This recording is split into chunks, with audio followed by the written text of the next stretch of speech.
आप देख रहे हैं राजधानी न्यूज में, आप सभी के साथ कौशल परवीन। खबरों में आगे बढ़ने से पहले आइए एक नजर डालते हैं आज की हेडलाइंस पर। मोबाइल छिनवाई करने वाले अंतरराज्यीय गिरोह का पर्दाफाश, 6 गिरफ्तार जबकि 30 मोबाइल बरामद।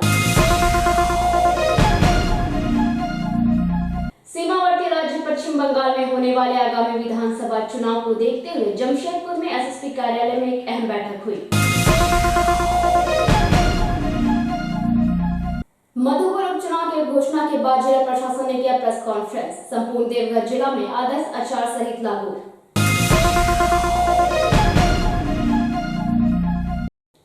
खबरें अब विस्तार से।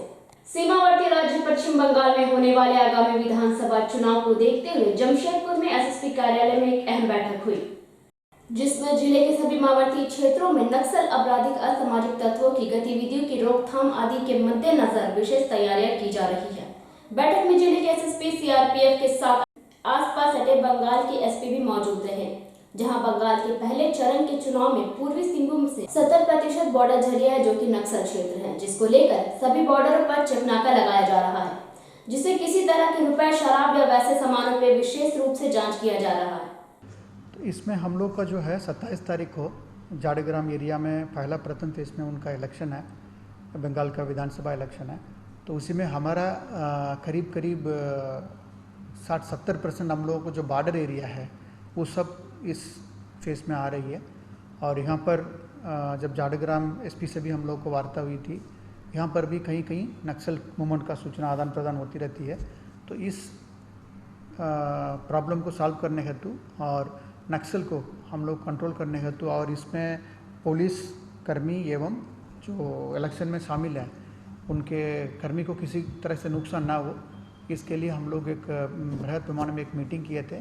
तो जो भी नक्सल इलाका है, हमारा घाटशिला है, पटमदा है, मूसाबानी है, वो सभी का डीएसपी, थाना प्रभारीगण और हम लोगों का जो है तैनात सीआरपीएफ का 3 कैंप हैं और उनके सेकंड इन कमांड और उनके कमांडेंट, ये सभी से हम लोग एकत्रित होकर एक बार इसमें हम लोग चर्चा किए हैं।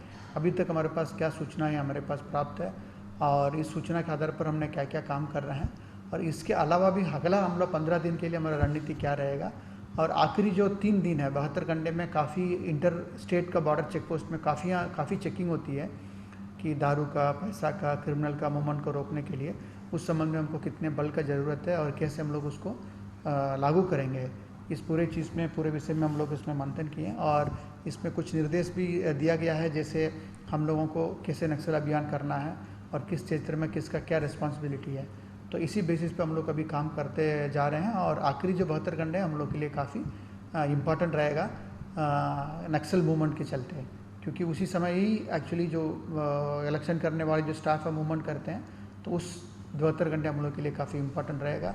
और उससे पहले हम लोग के क्षेत्र में और सीमावर्ती क्षेत्र में नक्सल का मूवमेंट में और नक्सल के द्वारा कोई आईईडी वगैरह प्लान नहीं करें, तो इसके लिए हम लोग area domination, general area domination, इसके अलावा को मतलब कि जो इनपुट मिल रहा है उस बेसिस में टारगेट स्पेसिफिक ऑपरेशन करने के लिए हम लोग प्लान किया।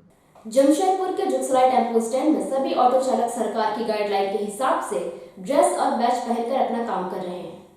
जुगसराय के टेम्पो चालक मनोज जी का कहना है कि हम सभी टेम्पो चालकों की यही मांग है कि जुगसराय में एक ब्रिज बन रहा है, जिसकी वजह से टेम्पो स्टैंड के लिए जगह नहीं मिल पा रहा। इसके लिए हमने ट्रांसपोर्ट मिनिस्टर और आसू पार्टी के द्वारा जिसको को भी ज्ञापन दिया कि हमें टेम्पो स्टैंड के लिए परमानेंट जगह दिया जाए। जुगसराय टेम्पो स्टैंड में किसी भी चीज की फैसिलिटी नहीं दी जा रही है, जैसे कि लाइट, पानी, इन सभी चीजों की असुविधाएं हैं। यहाँ तक कि लाइसेंस रिन्यूअल करवाने में 6000 लिया जा रहा है, जो कि पहले सिर्फ 200 लगते थे। इन सभी असुविधाओं को देखने वाला कोई भी नहीं है। ऑटो चालकों का यही कहना है कि सरकार उनकी बातों को समझे और उनकी मांगों को पूरा करे। मनोज भाई बताइए, ड्रेस कोड जो पहने हैं, सरकार का गाइडलाइन 1 तारीख से और अभी हम लोग एकदम सरकार का गाइडलाइन को पूरा मानते हुए काम कर रहे हैं। तो इसके बाद में हम लोगों का सबसे पहला मांग है कि अभी जो एक ब्रिज बन रहा है यहाँ पे, तो हम लोगों को जगह नहीं है टेम्पो स्टैंड के लिए। हम लोग एक ज्ञापन भी दे चुके हैं, यहाँ का जो ट्रांसपोर्ट मिनिस्टर हैं, जो हेल्थ मिनिस्टर हैं, जाकर के ज्ञापन दे चुके हैं कि हम लोग को एक जगह दिया जाए पहले परमानेंट। सबसे पहला मांग हम लोगों का ये। कब से ये टेम्पो स्टैंड है? ये 1962 से यहाँ टेम्पो स्टैंड है। टैक्सी से टेम्पो दोनों, टैक्सी के टाइम से टेम्पो स्टैंड है। कोई फैसिलिटी नहीं है, ना मेडिकल है, ना ईएसआई है, आज सरकार का जो भी काम है बिना लाइसेंस में हम लोग गाड़ी चलाते नहीं है। ड्रेस बोला ड्रेस पहन लिए, हम लोग का बैच नंबर भी है, हम लोगों के पास सब कुछ है। और एक कहना है सरकार से कि हम लोगों का लाइसेंस में रिन्यूअल में अभी 6,000 रुपये लिया जा रहा, जहाँ 200 रुपया लगता था रिन्यूअल का, वहाँ 6,000 रुपया ले लिया। ये 6,000 रुपया कहाँ से लाएगा ये ऑटो ड्राइवर, बोलिए आप। इसको देखने वाला कोई नहीं है।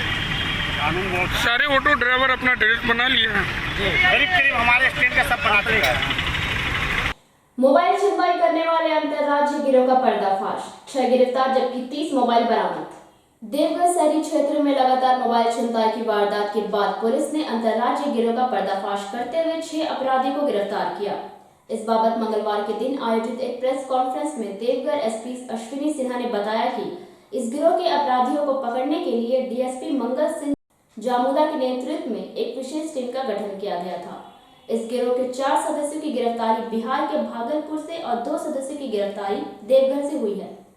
पकड़े गए अपराधियों में भागलपुर का रहने वाला शिवम कुमार उर्फ मिंटू, मोहम्मद अनवर, मोहम्मद झलियास और मोहम्मद सलाम, जबकि देवघर के कुंडा का मनोज झा और बसंता का संतोष ठाकुर का नाम शामिल है। इस गिरोह के सदस्यों के पास 30 मोबाइल फोन भी बरामद किया गया। इस मामले में शामिल एक अपराधी जमुई जिला के झाझा का रहने वाला है, जो अभी तक पुलिस की पकड़ से बाहर है।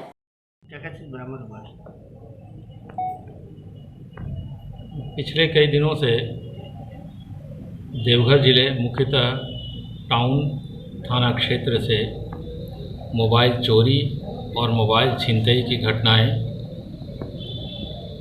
हो रही थी और इसके उद्भेदन और अपराधियों की गिरफ्तारी के लिए एक स्पेशल टीम बनाई गई थी, जिसका नेतृत्व डीवाईएसपी मंगल सिंह जामुदा कर रहे थे और 3 टीमें लगातार काम कर रही थी, जिसमें एक टीम भागलपुर में, एक टीम जमुई में और एक टीम नगर एवं कुंडा थाना क्षेत्र में काम कर रही थी।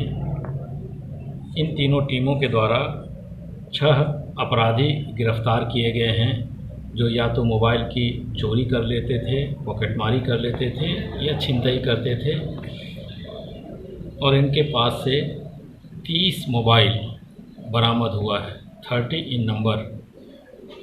4 अपराधकर्मी भागलपुर से गिरफ्तार किए गए हैं, उनके पास से 23 मोबाइल बरामद हुआ है। 1 मोबाइल जमुई जिले से बरामद हुआ है और कुल 6 मोबाइल टाउन एवं कुंडा थाना क्षेत्र से बरामद हुआ है। अच्छा, ठीक। ये क्या कर माना जाए, अंतर्राज्यीय मोबाइल चोरी छिनतई के गिरोह का भंडा है या फिर कोई? ये अंतर्राज्यीय गिरोह तो है ही, क्योंकि 23 मोबाइल भागलपुर से और 1 मोबाइल जमुई से बरामद हुआ है। ये अंतर्राज्यीय गिरोह ही कर सकते हैं, आपस में भी इनके संपर्क के तार जुड़े हुए हैं और इस बरामदगी पर आगे का भी अनुसंधान जारी है। एक इम्पॉर्टेंट बात है कि टाउन से सनोज कुमार झा और संतोष ठाकुर जो गिरफ्तार हुए हैं, पूर्व में भी टाउन थाना से गृहभेदन की घटना में जेल जा चुके हैं। मधुपुर उपचुनाव की घोषणा के बाद जिला प्रशासन ने किया प्रेस कॉन्फ्रेंस। संपूर्ण देवघर जिला में आदर्श आचार संहिता लागू। इलेक्शन कमीशन ऑफ इंडिया द्वारा मधुपुर विधानसभा उपचुनाव के लिए तारीखों के ऐलान के साथ संपूर्ण देवघर जिला में आदर्श आचार संहिता लागू हो गया है। देर शाम मधुपुर विधानसभा उपचुनाव के बाबत जिला प्रशासन ने एक प्रेस कॉन्फ्रेंस का आयोजन किया। चुनाव आयोग द्वारा जारी कार्यक्रम के अनुसार मधुपुर विधानसभा उपचुनाव के लिए 17 अप्रैल को वोट डाले जाएंगे। नामांकन पत्र भरने की आखिरी तारीख 30 मार्च है। नाम वापस लेने की अंतिम तिथि 3 अप्रैल है। 2 मई को चुनाव परिणाम की घोषणा की जाएगी। जिला प्रशासन के अधिकारियों ने बताया कि मधुपुर विधानसभा उपचुनाव के लिए कुल 487 बूथ बनाए गए हैं, जिसमें 164 अति संवेदनशील, 226 संवेदनशील और 97 सामान्य श्रेणी के बूथ हैं। ज्ञात हो कि झामुमो विधायक शाह मंत्री हाजी हुसैन अंसारी के निधन की वजह से इस सीट पर उपचुनाव कराया जा रहा है। अभी हाजी हुसैन अंसारी के बेटे हफीजुल अंसारी को राज्य सरकार में मंत्री बनाया गया है। कितने सेंसिटिव है ये बताएं क्या?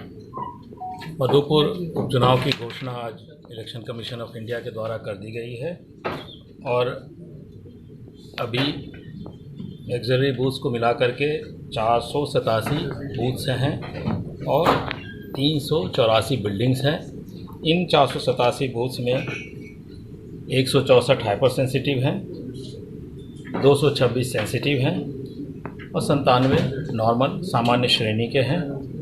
पुलिस के द्वारा शांतिपूर्ण, निरापद, स्वच्छ और पारदर्शी इलेक्शन के लिए तैयारियां पूरी कर ली गई है और हमें जो CAPF केंद्रीय बल और राज्य के बल की जो आवश्यकता है वो प्लेस कर दिया गया है। पूर्व से ही फ्लैग मार्च कराया जा रहा है, नॉन बेलेबल वारंट्स का डिस्पोजल किया जा रहा है, अवैध शराब बनाने वाले के विरुद्ध में कार्रवाई की जा रही है और जो असामाजिक तत्व हैं उनके विरुद्ध में 107 की कार्रवाई की जा रही है। शस्त्रों का वेरिफिकेशन और थाना में जमा करने की प्रक्रिया भी चल रही है। पंचायत स्तर में कोविड वैक्सीन टीकाकरण को लेकर पदाधिकारियों ने की विशेष बैठक। राजनगर प्रखंड कार्यालय सभागार में कोविड-19 वैक्सीनेशन को लेकर प्रखंड विकास पदाधिकारी डांगुर कोड़ा की अध्यक्षता में प्रखंड स्तरीय टास्क फोर्स की बैठक संपन्न हुई। बैठक में प्रखंड विकास पदाधिकारी डांगुर कोड़ा ने कोविड-19 वैक्सीनेशन की वर्तमान स्थिति व प्रगति पर समीक्षा करते हुए टीकाकरण में तेजी लगाने का निर्देश दिया। बैठक में निर्णय लिया गया कि आगामी 20 मार्च से पंचायत स्तर पर कैंप लगाकर वैक्सीनेशन किया जाएगा। सरायकेला राजनगर से रविकांत गोप की रिपोर्ट। ये हैं 60+ जो उम्रदार व्यक्ति हैं वो सारे व्यक्तियों को वैक्सीन का टीका, कोविड वैक्सीन का टीका दिया जाना है और 45 से 59 वर्ष के बीच में वो ऐसे व्यक्तियों को दिया जाना है जो कि गंभीर रोग से ग्रस्त हैं। उन सभी व्यक्तियों को कोविड का वैक्सीन दिया जाना है। कहाँ दिया जाएगा ये टीका? ये हम लोग ये 3 तारीख है, 20, 21, 23, 24 और 27, 28 26, 27 हम लोगों का जो है निर्देश है कि पहला जो कैंप लगेगा 1/3 में मेरा 7 पंचायत में जा रहा है। पंचायत द्वारा हम लोग निकाल लिए हैं। सेकंड में भी 7 पंचायत का है और तीसरे चरण में भी हमारा 7 पंचायत, 21 पंचायत हमारा 3 चरण में हर एक पंचायत में जो है कैंप करना है, कोविड वैक्सीनेशन करना है। इसमें 60 वर्ष से ऊपर जितने लोग हैं उनका वैक्सीनेशन करना है और 45 से 59 वर्ष के जितने लोग हैं उसका वैक्सीनेशन करना है। तो 3 फेज में होगा। पहला फेज में हम लोग 7 पंचायत करेंगे जो कि 20 से 21 तारीख के बीच में होगा। दूसरा फेज में होगा 23 से 24 तारीख, उसमें भी 7 पंचायत होगा। और तीसरा फेज होगा 26 से 27। जो पहले हम लोग 19 तारीख को डिसाइड किए थे उसको संशोधन करते हुए उसको कैंसिल किया जाता है और जो है 3 फेज में ही वैक्सीनेशन होगा। सर, हम निर्देश दिया गया है कि पंचायत भवन में करने के लिए अगर पंचायत भवन गाँव के बीच में नहीं है या कुछ असुविधा है तो उसके जगह हम लोग स्वास्थ्य केंद्र को ले सकते हैं, लिए हैं, और स्कूल को भी ले सकते हैं और लिए हुए। उसका माइक्रो प्लान बनाने के लिए आज बैठक हुआ। प्रतिदिन 200 का करना है। प्रतिदिन 200। हमारे चैनल को लाइक और सब्सक्राइब करना ना भूलें। आज के लिए बस इतना ही। कल फिर मुलाकात होगी कुछ नए और खास खबरों के साथ। तब तक के लिए हमें दीजिए इजाजत। नमस्कार।